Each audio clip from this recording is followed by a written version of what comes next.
Ufaransa imewatuhumu maafisa wa kijasusi wa jeshi la Urusi kwa kufanya mashambulizi ya mtandaoni dhidi ya shirika lililohusika katika michezo ya Olimpiki ya Paris na kwenye kampeni ya Rais Emmanuel Macron mwaka 2017.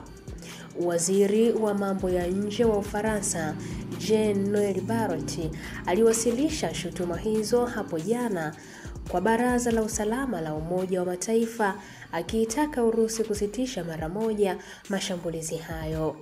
Barrot amesema Urusi ilitumia aina ya programu ya ujasusi wa kijeshi unaojulikana kama FinSBear na ambao umehusishwa na mashambulizi ya mtandaoni kimataifa, na kwamba Urusi imekuwa ikilenga sekta ya ulinzi, fedha na uchumi.